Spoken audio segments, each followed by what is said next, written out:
Good morning everyone. आज भारतीय skill की मैकेनिक डीजल की सेकंड क्लास आपके सामने फिर से हम लेके आ रहे हैं।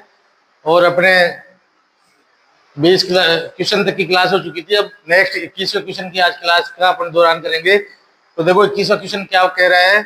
वर्ग सी आग के लिए कौन सी अग्निशामक यंत्र बुझाने योग्य है। सी प्रकार की जो आग है उसके लिए किस प्रकार का अग्निशामक यंत्र उपयोग में लिया जाता है। फोम भरा हुआ, ये किसके लिए आएगा। तरल पदार्थ के लिए। तरल पदार्थ कौन से। पेट्रोल, पेट्रोल डीजल है ना। पानी से भरा हुआ, ये ए प्रकार की आग। सूखा powder fire extinguisher, dry powder fire extinguisher, ये कौन सी प्रकार की आग बुझाएगा। ये सी प्रकार की आग बुझाएगा। कौन सी प्रकार की आग बुझाएगा। सी प्रकार की। और कार्बन डाई ऑक्साइड, ये कौन सी बुझाएगा। ए प्रकार की आग बुझाएगा। तो इसका आंसर क्या हो जाएगा। ड्राई पाउडर फायर एक्सटिंग्विशर किस प्रकार की आग बुझाता है। सी प्रकार की आग बुझाएगा ये। नेक्स्ट क्वेश्चन पे अपन चलते हैं। नेक्स्ट क्वेश्चन का क्वेश्चन देखेंगे। कौन सा कारक कंबल से आग को ऑक्सीजन से अलग करता है। आग को ऑक्सीजन से अलग करता है। पहले क्वेश्चन ये आ चुका है, दोबारा रिपीट हो रहा है। कौन सा कारक कंबल से आग को ऑक्सीजन से अलग करता है। देखो शीतलक, ये भी नहीं आएगा। वापस इसको पेन का यूज में। शीतलक ये भी नहीं है। ये स्टारविंग ये भी नहीं है। मिसफायरिंग ये भी नहीं है। और उत्तर कौन सा है। स्मूथरिंग। कौन सा कारक कंबल से आग को ऑक्सीजन से अलग करता है। आग है जो ऑक्सीजन मिलने पे ही आग क्या करेगी, आग लगेगी। अगर ऑक्सीजन बंद कर देंगे तो आग क्या हो जाएगी, आग थोड़ी लगेगी। तो आग को जलने के लिए कौन सी सहायक होती है। O2।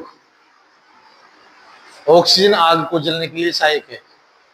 अगर ऑक्सीजन अपन रोक लेंगे तो आग भी क्या होगी, नहीं लगेगी। तो ऑप्शन में क्या आएगा इसका, स्मूथरिंग। 23वां क्वेश्चन है। अग्नि के किस वर्ग में लकड़ी शामिल है। अग्नि के किस वर्ग में लकड़ी शामिल है। लकड़ी कौन सी प्रकार की आग में थी, ए प्रकार की आग में थी। इसका राइट आंसर क्या हो जाएगा, ए। जनरली कार्बनिक पदार्थों में लगी हुई आग ए प्रकार की आग में होती है। अगला क्वेश्चन चले अपने 24। अपशिष्ट तेल के निपटान के किया जाता है। अपशिष्ट तेल का निपटान कैसे किया जाता है। अपशिष्ट तेल कौन सा हो गया, लुब्रिकेंट, यूज किया हुआ lubricant. How the wastage oil of dispose. Oil जो है काम में आने के बाद में जो खराब हो जाता है, काला ऑयल वगैरह होता है, उसको क्या करा है, डिस्पोज कैसे किया जाता है, निपटान उसका निस्तारण कैसे किया जाता है। ग्राहकों को वापस सौंप कर, गलत। इसका निपटान ग्राहकों को सौंप कर थोड़ी होगा, वैसे नहीं। हटाए गए तेल का नाली में फेंक दे, ये भी रॉन्ग है। दूर दराज के कोनों में छोटे कंटेनरों में रखे, ये भी गलत है। तो आंसर कौन सा हो गया, अपशिष्ट तेल कंटेनर से लीजिए और विक्रेताओं को पंजीकृत करने के लिए निपटान करें। इसका आंसर कौन सा होगा, डी ऑप्शन होगा। अपशिष्ट तेल कंटेनर में डालेंगे और विक्रेताओं को पंजीकृत करने के लिए इसका निपटान करेंगे, इसको वापस रिसाइकिल करने के लिए इसको भेजेंगे। इधर उधर वेस्टेज वगैरह नहीं डालेंगे, क्योंकि ये भी एक प्रदूषण का सहायक है। तो इसका ऑप्शन क्या हो गया, डी हो गया। नेक्स्ट क्वेश्चन की तरफ चलते हैं अपन। नेक्स्ट क्वेश्चन है, उत्पादन को प्रभावित किए बिना कचरे को कम करने के लिए, उत्पादन को प्रभावित किए बिना कचरे को कम करने के लिए, नेक्स्ट प्रकाश की ऊर्जा है। तो ये कौन सा टॉपिक है अपना, ऊर्जा का संरक्षण, ऊर्जा का उपयोग, ऊर्जा संशोधन, ऊर्जा संरक्षण। तो आंसर क्या हो गया इसका, ऊर्जा संरक्षण। आंसर क्या हो गया इसका, सी इसका आंसर हो गया। ऊर्जा की बचत की बात करें, ऊर्जा को अपन कैसे करें, इसको जैसे अपन रूम से जा रहे हैं तो पंखे लाइट वगैरह बंद करें, उसके बारे में इसने बताया कि इसका कैसे निपटान करें। तो कौन से टॉपिक में, ये ऊर्जा का संरक्षण में ऊर्जा का अपन कैसे सुरक्षित करें आने वाली पीढ़ी के लिए।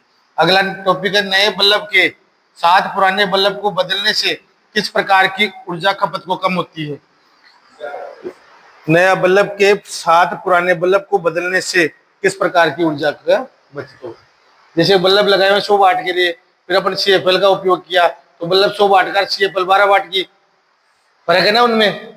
100 वाट के बल्ब में कितनी CFL लग गई, तो ऊर्जा का क्या हुआ, बचत हुआ, नुकसान हुआ, बचत हुआ। तो ये कह रहा है कि कौन से संरक्षण में आएगा, ऊर्जा संरक्षण के अंदर। इसका आंसर क्या हो गया, ऊर्जा संरक्षण। नेक्स्ट 27, ऊर्जा संरक्षण के प्रमुख अवसर कौन से हैं। ऊर्जा संरक्षण के प्रमुख अवसर कौन कौन से हैं। देखो ऊर्जा के कौन कौन से, क्वेश्चन में थोड़ी मिस्टेक है, क्वेश्चन को देखेंगे, रट्टे मारने से कुछ नहीं होगा, भाई रट्टा मार रहे हैं। ऊर्जा संरक्षण के प्रमुख अवसर कौन कौन से हैं। इस क्वेश्चन के उत्तर की बात करें तो देखो, रिसाव को रोकना, replacement machinery, house hold employment, और घर में रखने में चूक, है ना, लैप्स हाउस कीपिंग। ये तो ये तीनों ऊपर के, ये तीनों क्या ऊर्जा संरक्षण के प्रमुख अवसर है ना। लेकिन ये अब इसके इंग्लिश में देखेंगे, कोई भी कंपटीशन होता है उसमें क्या कहते हैं, अंग्रेजी मान्य होगी, समय होता है कि भाई अंग्रेजी को मान्य किया जाएगा। तो which the major energy conversion, major ऊर्जा संरक्षण कितने प्रकार की होती है, 3 प्रकार की। कौन कौन सी, माइनर, मीडियम और मेजर।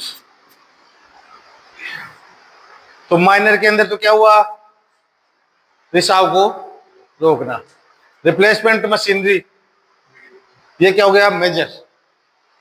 मेजर क्या हो गया, रिप्लेसमेंट मशीनरी के अंदर। और हाउस होल्ड एम्प्लॉयज का रिप्लेसमेंट करना, ये कौन से हो गया, मीडियम के अंदर हो गया।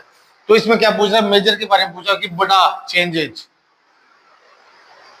बड़ा चेंजेज। मेजर यानी क्या होता है, मेजर यानी बड़ा, और मेजर होता है ना सेना में भी मेजर बड़ा पोस्ट रहता है। तो मेजर की बात करें, देखो रिसाव को रोकना, ये मीडियम है, मीडियम का मतलब पहले मिनिमम वाला जो है। रिप्लेसमेंट मशीनरी, तो मशीन को रिप्लेसमेंट करना, अपने पास लेथ मशीन है और लेथ मशीन अपने पास पुरानी है, नहीं ले रहे हैं, तो ये बड़ा बदलाव हो गया वर्कशॉप के अंदर, तो ये मेजर कन्वर्जन में आ गया, संरक्षण में आ गया।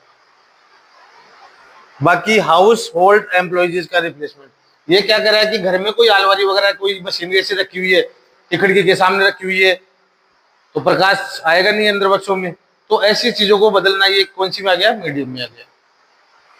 माइनर में ये रिसाव को रोकना है। तो मेजर, इसको इंग्लिश में पढ़ना है, मेजर कन्वर्जन। तो इसमें आंसर क्या हो जाएगा अपना, रिप्लेसमेंट मशीनरी, ये इसका आंसर हो जाएगा।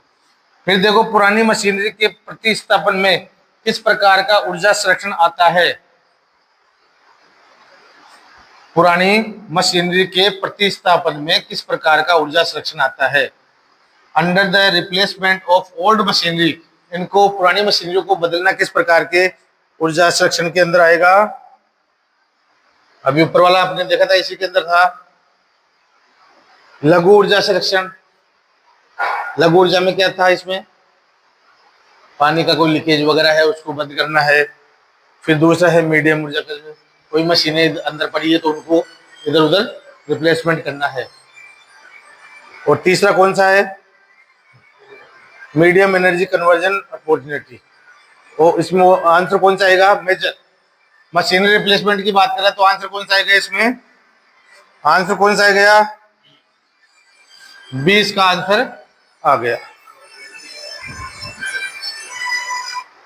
20 का आंसर आ गया। अब नेक्स्ट क्वेश्चन चलेंगे 29 का, 29 वाला। किस प्रकार के ऊर्जा संरक्षण अवसर में जल रिसाव बिंदुओं को रोकना शामिल है। तीनों का आ रहा है, किस प्रकार के ऊर्जा संरक्षण अवसर में जल रिसाव के बिंदुओं को रोकना शामिल है। तो जल का जो रिसाव उसको रोकना कौन से में था, माइनर में, मेजर में, मीडियम में और अतिरिक्त प्रमुख। 3 ही प्रकार के तो होते हैं, 3 प्रकार के होते हैं।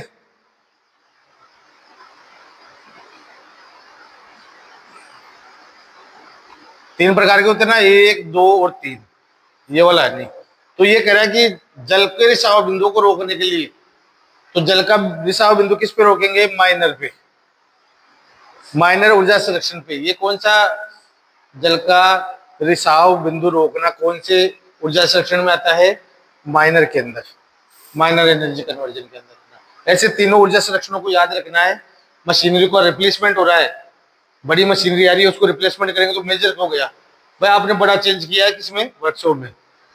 भाई मशीनरी को पुराने को सेल किया और नई परचेजिंग करी है, तो ये बड़ा बदलाव किया है। तो बड़ा बदलाव किसमें किया है? पहले मशीनरी थी, खर्चा ज्यादा लेती थी, सारे काम टाइम पे प्रोडक्शन दे नहीं पा रही थी। अब नई लेके आ रहे हैं तो सब चीजों में काम हुआ ना। पुरानी गाड़ियों में, आज की गाड़ियों में कितना फर्क है। तो ये इतना बड़ा जो चेंजेस है उसको किस में करेंगे? बड़ा चेंज मेजर में। वर्कशॉप में जो मशीनरी रखी हुई है, भाई मशीनरी को सिर्फ रखने की वजह से अपने को ऊर्जा संरक्षण नहीं कर पा रहे, तो ऐसे चेंजेस को क्या कहेंगे? Medium energy conversion. और छोटे मोटे कोई लकीज वगैरह हो, कोई जैसे उनको ठीक करना किसमें? माइनर में, छोटा। भाई छोटी छोटी भी अपने कामों को पूरा करेंगे तो अपनी ऊर्जा का संरक्षण होगा। अब ऊर्जा संरक्षण अपना लाइट से नहीं है, अपना पानी का भी है। पानी बूंद बूंद भी टपक रहा है तो पूरी रात में एक बाल्टी भर जाती है ना, तो उसको भी ऊर्जा संरक्षण के अंदर ही लिया गया है। ये जो आवश्यक की चीजें हैं उनको इसमें डाला गया है, कैसे भी अगली पीढ़ियों के लिए बच सके। तो नेक्स्ट क्वेश्चन अपन देखेंगे अब, मध्यम ऊर्जा संरक्षण के अवसर कौन से हैं? एक ही टॉपिक के क्वेश्चन चल रहे हैं, मध्यम ऊर्जा संरक्षण के अवसर कौन से हैं? तो इसका आंसर बताओगे कौन सा है? इसका आंसर मध्यम वाला कौन सा? गृह व्यवस्था, पानी के रिसाव को रोकना, पुराने भवन का नवीनीकरण, मौजूदा हाउस होल्ड उपकरणों का प्रतिस्थापन। वर्षों में सामान है लेकिन उनको रखने की वजह से, जैसे इस कमरे के अंदर अपने अलमारी यहाँ होती तो प्रकाश बाहर से अंदर नहीं आता, तो ये अपना मैनेजमेंट उसमें क्या है? खराब है, ऊर्जा को बनोगे। आपने हॉस्पिटलों में देखा होगा, दीवार को 8 फुट 10 फुट लगा के कांच लगा देते हैं, एक शीशा लगा देते हैं, ताकि एक वार्ड के अंदर लाइटें जलती है तो पूरे परिसर में क्या हो जाता है? लाइटें रहती है ना, दिन की तरह अपने को लगता है। तो वो क्या है? एक ऊर्जा संरक्षण का वो है। आर्किटेक्ट क्या करता है? ऐसी बिल्डिंगों को ओके अप्रूव करता है, एनओसी देता है कि ऐसी बिल्डिंग बनाओ जिसमें आपको लाइट कम खर्च हो, एक बाहर का प्रकाश पूरे कमरों के अंदर जाए, वेंटिलेशन ऐसा हो। इस प्रकार से वो एनओसी जारी करते हैं, चेक भी करते हैं भाई ये वातावरण के अनुसार सही बनी हुई है। ऊर्जा संरक्षण भी इम्पोर्टेंट है इसमें। तो ये ऐसा कौन, ये मध्यम ऊर्जा संरक्षण अवसर कौन सा गया?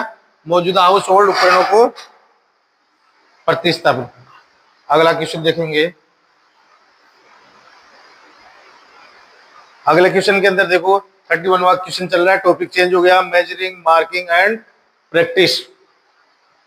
मेजरिंग, मार्किंग और प्रैक्टिस, टॉपिक चेंज हो गया। तो ये 30 तक के तो क्वेश्चन हो गए आपको, पहले 20 थे, अब ये 10 हो गए। अब 10 और अपन ये देखेंगे। अब टॉपिक चेंज हो गया, मेजरिंग, मार्किंग और प्रैक्टिस, लाइट ट्रेड वाला। देखो आपके सामने चित्र दे रखा है, चित्र भी इंपोर्टेंट रहते हैं। इस चित्र के अंदर इसने इसी के बारे में पूछा है, सभी का नाम आपको ध्यान होना चाहिए कौन कौन सा है ना। तो चित्र के भी ये होते हैं। देखो एक्स के रूप में चिन्हित भाग का नाम क्या है?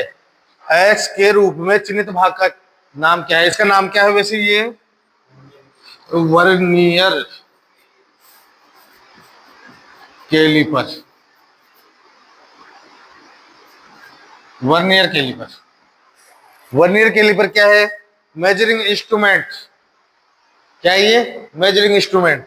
तो एक्स के बारे में पूछ रहा है क्या है ये, तो इसको क्या बोलेंगे?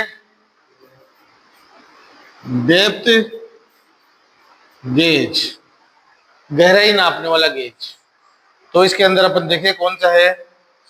बीम, ये भी नहीं है। निश्चित जबड़ा, ये भी रॉन्ग है। वर्नियर पैमाना, ये भी गलत है। तो आंसर क्या हो गया? डेप्थ मेजरिंग ब्लेड, गहराई मापने वाला ब्लेड। तो आंसर क्या हो गया? ब्लेड।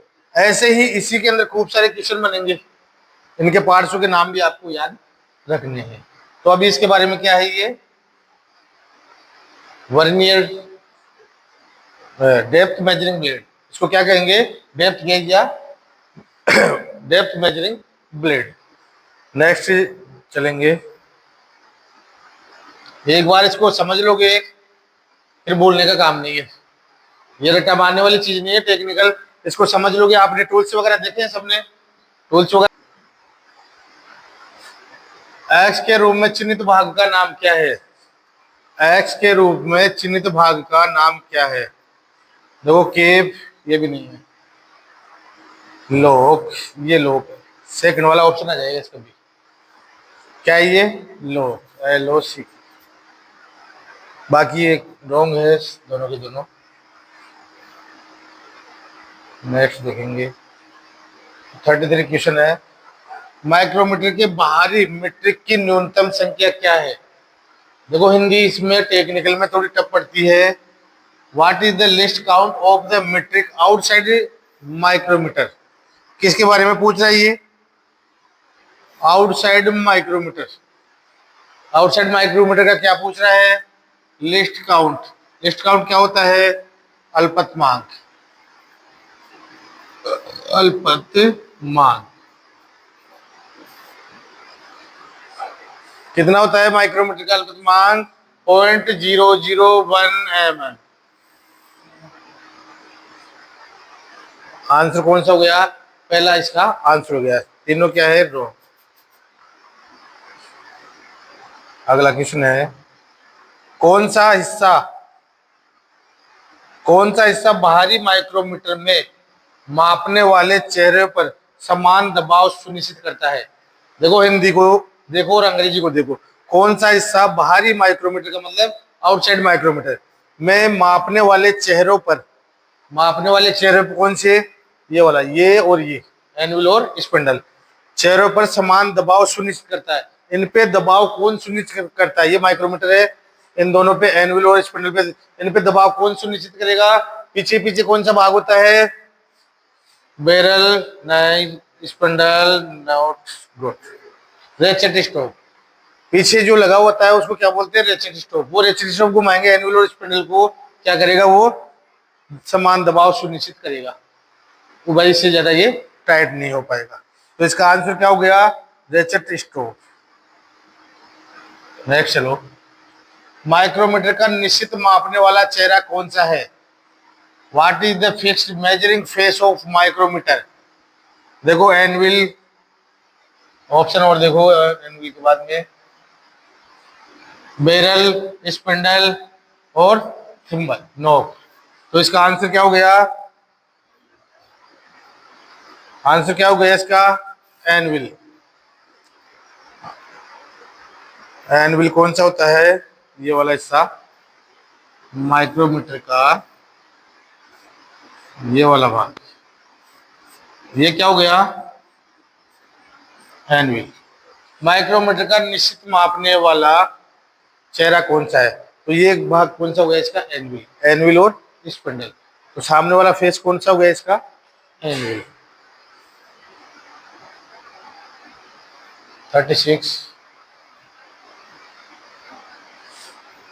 36 वाला क्वेश्चन देखो,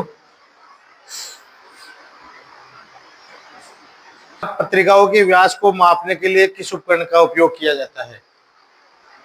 इस क्वेश्चन का आंसर अपन देखेंगे। कैमशाफ्ट पत्रिका क्या होती है? कैमशाफ्ट जर्नल, क्रैंकशाफ्ट जर्नल होती है और कैमशाफ्ट जर्नल होती है। तो इनको चेक किससे करेंगे? कौन से मेजरिंग टूल से करेंगे? इस प्रकार की गोल कैमशाफ्ट आती है, गोल कोई भी शाफ्ट होती है, उसकी मेजरिंग के लिए कौन सा इंस्ट्रूमेंट काम में आता है? उसकी मोटाई चेक करने के लिए इसमें घिसावट है, गहराई माइक्रोमीटर, ये तो गहराई मापने के। फिर है 3 बिंदु आंतरिक माइक्रोमीटर, 3 पॉइंट इंटरनल माइक्रोमीटर, ये भी नहीं होगा। इनसाइड माइक्रोमीटर, ये अंदर की कोई बोर हो, गहरा कोई बोर हो, उसकी माप नापने की। आंसर कौन सा हो गया? Outside micrometer. किस प्रकार का माइक्रोमीटर? इस प्रकार का जो माइक्रोमीटर आता है वो माइक्रोमीटर क्या करेगा? कैमशाफ्ट पत्रिकाओं की व्यास को मापन कर लेगा। फिर अगला क्वेश्चन है, बाहर के किलोमीटर एनविल में कौन सी सामग्री का उपयोग किया जाता है? एनविल में which material use in the outside micrometer anvil? कौन सा मटेरियल उपयोग किया जाता है एनविल के उपयोग में? तो इसमें देखो पीतल, ये भी नहीं आएगा, गलत। फिर ब्रॉन्ज, देखो दोनों का एक लिखा ना, ब्रास, हिंदी में एक ही ना, पीतल, ब्रास, ब्रॉन्ज, कार्बन, ये भी नहीं आएगा। आंसर क्या आएगा? कार्बेट। ये किसकी बात कर रहा है? ये जो एनविल है, इस एनविल के इस पॉइंट पे जो धातु बनी होती है कार्बेट टिप की बनी होती है, ताकि इन दोनों के बीच में कोई जो फंसा हुआ है दोनों टिपों पे रहती है, बार बार इसको उपयोग में लेने पर ये कार्बेट टिप क्या है, इसको घिसने से रोकते हैं, इसको घिसने से रोकते हैं। तो आउटसाइड माइक्रोमीटर की जो लाइफ है वो लॉन्ग सर्विस हो जाती है। तो इसका आंसर क्या हो जाएगा? Corbett tip. नेक्स्ट क्वेश्चन है 38। एक्स के रूप में चिन्हित भाग का नाम क्या है? एक्स के रूप में चिन्हित भाग का नाम क्या है? इसका नाम क्या है? Outside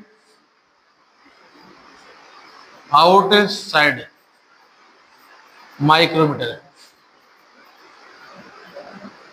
outside micrometer. इसका नाम पूछ रहे हैं कि क्या नाम है? देखो इजी क्वेश्चन है, याद रखिए। एनविल है क्या? ये एनविल तो ये है, ये फ्रेम, ये हो गया बी, आंसर ये हो गया। स्पिंडल सी, और थिम्बल नोक ये इधर हो गया, थिम्बल नोक डी। तो ये कौन सा हो गया इसका answer? Frame B. 38 question. 39 question और देखेंगे। एक्स के रूप में चिन्हित भाग का क्या नाम है? अभी पीछे वाले क्वेश्चन में आपने देखा था भाई, इसी के जो था आंसर क्या आ जाएगा? आंसर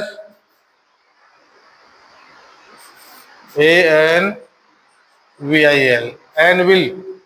ये इधर क्या हो गया?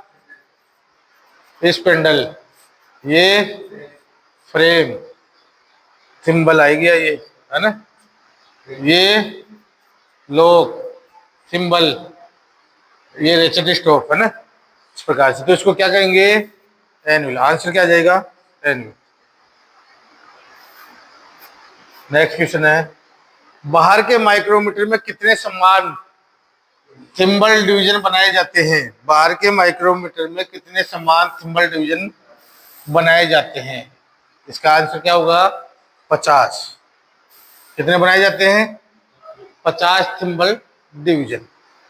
50 थिम्बल डिवीजन, ये तो हो गया मेन डिवीजन। फिर इसके बाद में ये आएगा थिम्बल डिवीजन। तो इस पे मार्किंग रहती है सिर्फ 0, 5, 45। तो इस डिवीजन को कितने भागों में बांटा गया है? 50 भागों में बांटा गया। और ये वाला जो मेन है, मेन जो डिवीजन है, मेन डिवीजन और थिम्बल डिवीजन, इसको कितने भागों में बांटा गया है? आउटसाइड माइक्रोमीटर में कितनी रेंज में आते हैं ये?